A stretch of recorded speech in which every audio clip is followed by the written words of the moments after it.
जाए तो भगवान का इवोल्यूशन उस तरीके से चला जैसे इंसानों का चल रहा है, उनके इर्द गिर्द या जैसा भी अब तक चला है डार्विन के हिसाब से जैसे। तो अगर राम के बाद कृष्ण आने की जरूरत क्या पड़ गई? तो भगवान जो भी एक्सट्रीम मानव बन रहा था भगवान एक मानव ऐसा है, अगर हम जो युगों की बात करते हैं, सतयुग, त्रेता, द्वापर और कलयुग, हमने समय को या हमारी अवस्थाओं को या परिस्थितियों को हमने इन 4 युगों में बांट लिया।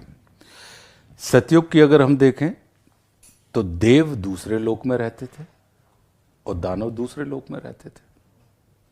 ये एक अवधारणा है। देव और दानव मतलब सकारात्मक लोग और नकारात्मक लोग।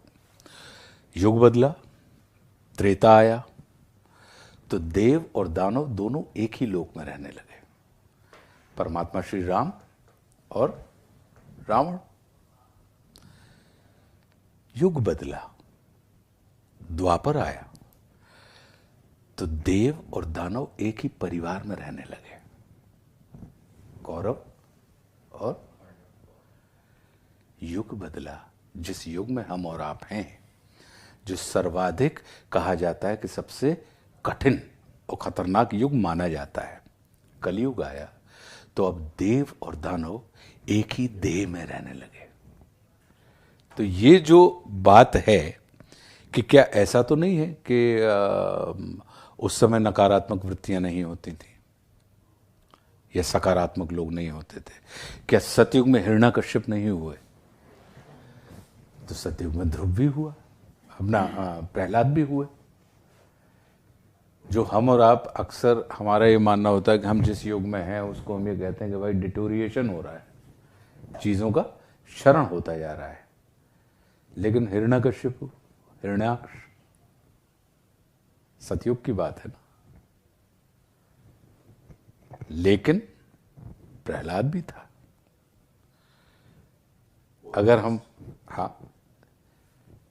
हम और नीचे आ जाते हैं तो उन्होंने कहा कि अगर हम रावण की बात कर रहे हैं, हम उन तमाम आसुरी वृत्तियों की बात कर रहे हैं। असुर, जो मुझे लगता है जो सुर में ना हो उसको आप असुर कहेंगे ना। किसके सुर में? जैसे अगर कोई पूरी ऑर्केस्ट्रा लगी हुई हो और उसमें सारे के सारे वाद्य यंत्र हों, अलग अलग ध्वनि निकालते हैं वो। ढोलक की अलग ध्वनि होगी, कांगो की अलग होगी, बांगो की अलग होगी, हारमोनियम की अलग होगी, सितार की अलग होगी, गिटार की अलग होगी, सबके अलग अलग हैं स्वर। लेकिन सुर, अगर उसमें से, उस वाद्य यंत्रों के, उस ऑर्केस्ट्रा में से एक वाद्य यंत्र भी सुर में नहीं होगा, स्वर अलग हैं लेकिन सुर, जिसको आप सिम्फनी, हारमोनी कहते हैं हम और आप, तो क्या हो गया? वो पूरी की पूरी ऑर्केस्ट्रा को, पूरे के पूरे संगीत को वो असुर कर देता है या बेताल कर देता है, जो ताल में ना हो, जो सुर में ना हो। तो किसके सुर में ना हो?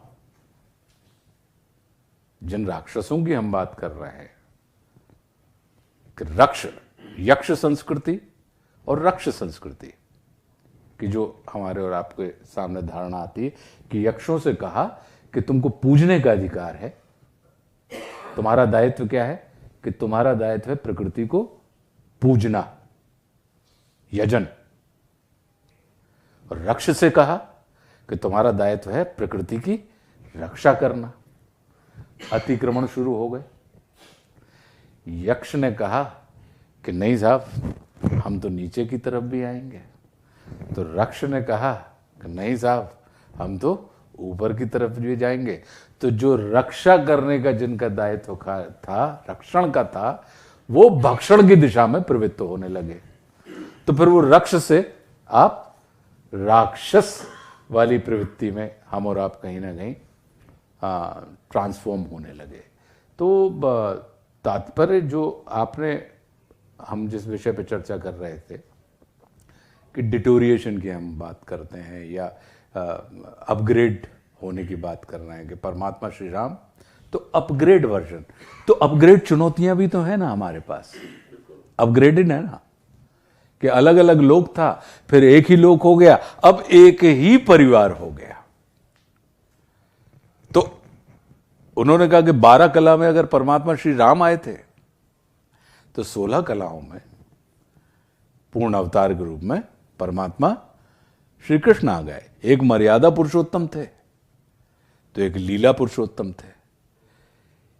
एक ने मर्यादा से प्रेम किया तो दूसरे के प्रेम में मर्यादा थी।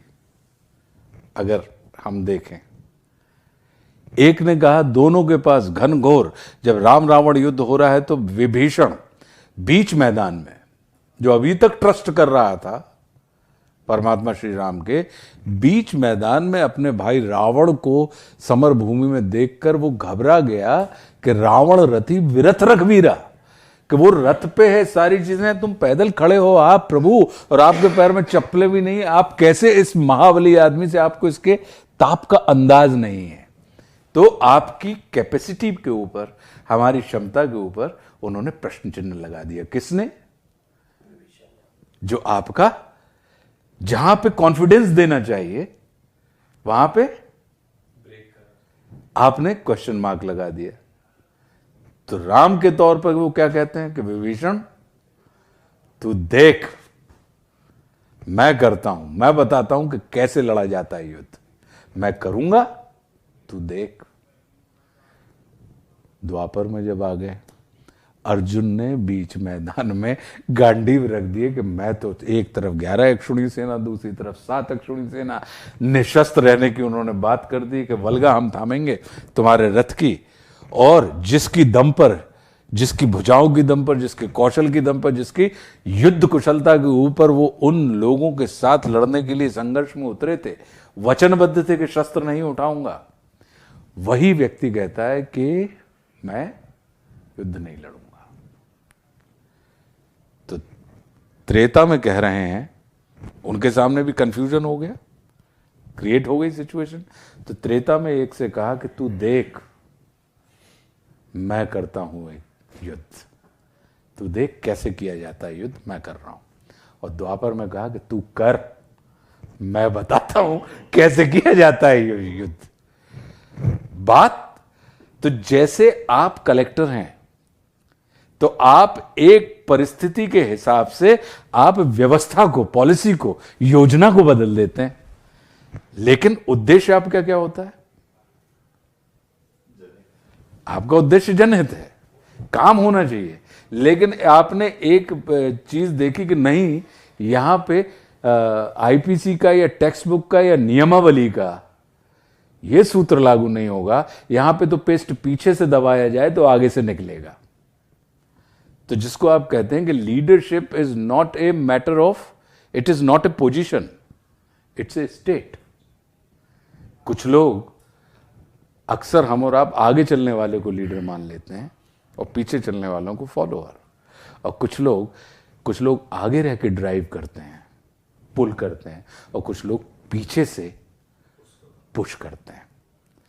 तो लीडर को परिस्थिति के हिसाब से, मनस्थिति के हिसाब से, तमाम स्थितियों के हिसाब से लीडर की ही पोजीशन निश्चित नहीं होती, उसको बदलते रहना पड़ता है।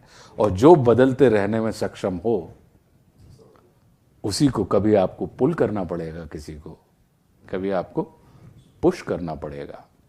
हम और आप सब रेस्टोरेंट में जाते हैं, पुल और पुश दरवाजे के ऊपर लिखा होता है। अक्सर गलती होती है हमसे, जहां पुल होता है वहां हम पुश कर देते हैं, और जहां पुश होता है वहां हम पुल करने लगते हैं। ये लीडरशिप का प्राथमिक सूत्र है कि कभी कभी लीडर को अपने से रिलेटेड, अपने समर्थकों को, उसको पुश करना पड़ता है। तो उस पुश करने के लिए आपको नीचे जाना पड़ेगा। लीडर उनके नीचे है या लीडर उनके पीछे है, और कभी कभी समर्थकों को देख के उसको पुल करना पड़ता है, उनके ऊपर आना पड़ता है। उनकी क्षमता नहीं होती है कि आप सामने खड़े होकर आप उनको खींच रहे हैं या ऊपर खड़े होकर आप उनको खींच रहे हैं। लेकिन चूंकि हमारे पास सेट फॉर्मूला है और हम ये मान के चलने लगते हैं कि नहीं सर, जो आगे है वही लीडर कहलाएगा। नहीं, जैसे गडेरिया पीछे से गाड़र को हाँकता है, वो पीछे चल रहा होता है, वो आगे नहीं होता। हम और आप कार ड्राइव करते हैं तो कार के बोनट पे बैठ के नहीं करते हम, और पुत्र बैठा हो, पिताजी पिछली सीट पे बैठे तो पिताजी ड्राइव कर रहे होते हैं, देख के बेटा बेटा, अरे वो कहेगा कि पापा। तो जब वो चीज है, तो वो जो हम बात कर रहे हैं कि हैं तो विष्णु के अवतार, लेकिन युग के हिसाब से, समय के हिसाब से, परिस्थितियों के हिसाब से आपको अपनी वर्किंग आपने बदली है, लेकिन अल्टीमेट गोल तो नैतिकता की स्थापना करना है,